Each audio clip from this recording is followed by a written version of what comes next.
आज हम लोग 10वीं क्लास के कुछ इम्पोर्टेंट मैथ के क्वेश्चन देखने वाले हैं।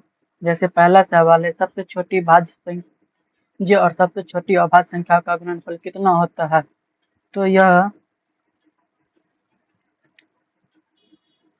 हमेशा 8 होता है, क्योंकि सबसे छोटी भाज्य संख्या क्या जो है वो 2 है और सबसे बड़ी भाज्य संख्या 4 होती है। उसी तरीके से यदि हम दूसरे सवाल को देखें तो है, दो क्रमिक संख्याओं का एचसीएफ कितना होता है? तो दो क्रमिक संख्याओं का एचसीएफ हमेशा 1 होता है।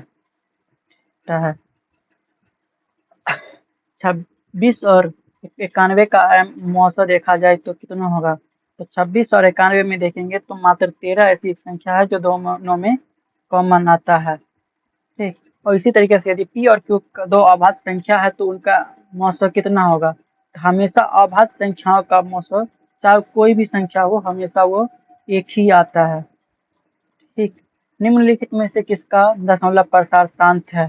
तो शांत होने के लिए हम लोग हर में देखते हैं किसी भी संख्या के, तो जिसके हर में 2 गुने 5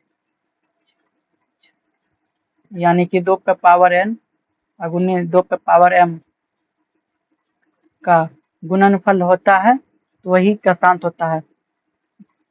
ठीक। तो इसका हमको दिखने में लग रहा है। ठीक। तो ये ही शांत होगा, क्योंकि इसमें 7 3 का गुणनफल है, इसमें 11 का गुणनफल आ जाता है और इसमें 3 का गुणनफल आ जाता है।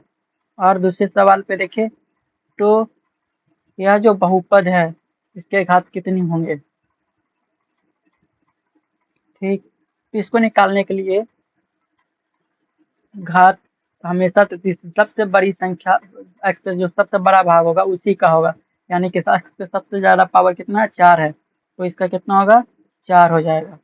और क्या है? बहुपद 2x cube 3x square plus 4x 5 के शून्यकों का योगफल 6 है, तो k का मान क्या होगा? शून्यकों का योगफल होता है -b/a होता है, -b/a -b/a होता है।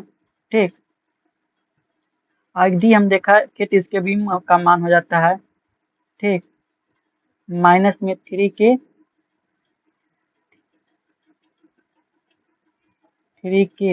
अब बटे में 2 हो जाएगा। अगर इसको हम बराबर कर दे 6 को, कि 6 के बराबर कर दे, तो ये 3 गुना 6 कट जाएगा तो 2 हो जाएगा, और 2 को 2 से गुना कर दिया जाए तो 4 हो जाएगा। ठीक। तो ये माइनस माइनस प्लस हो जाएगा। ठीक। तो कितना हो जाएगा?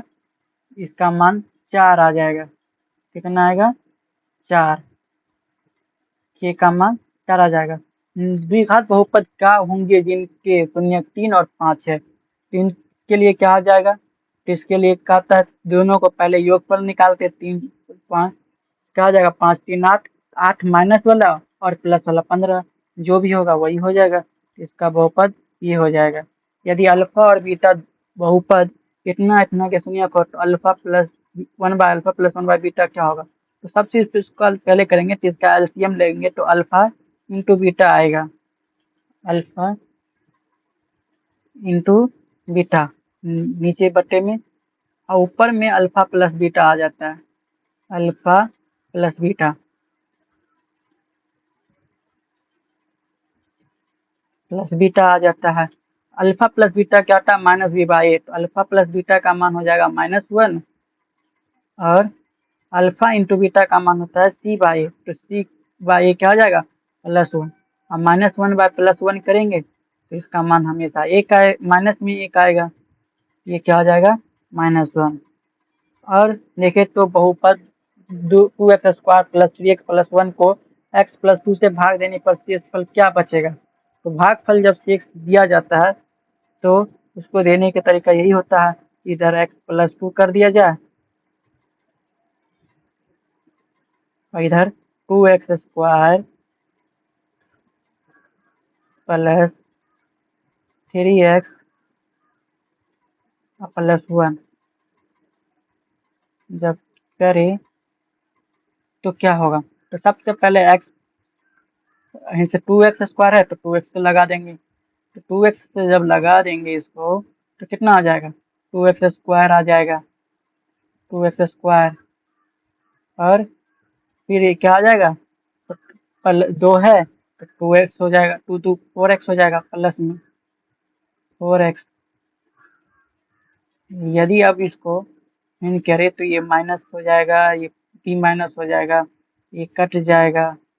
ठीक, तो बचेगा यहाँ -x और यहाँ +1। यहाँ +1 था, यहाँ पर +1 आ जाएगा। अब देखो -x है तो -1 से लगा देंगे, -1 से जब लगाएंगे तो क्या हो जाएगा -x और ये हो जाएगा -2। और जब इसको जोड़ा जाएगा तो क्या हो जाएगा, ये तो कट जाएगा और ये दोनों जुड़ जाएगा प्लस के साथ। ठीक, तो क्या आ जाएगा +3 आ जाएगा, यानी कि शेष फल इसका 3 बचेगा। बस आज के लिए इतना ही, अब मिलेंगे अगले वीडियो में।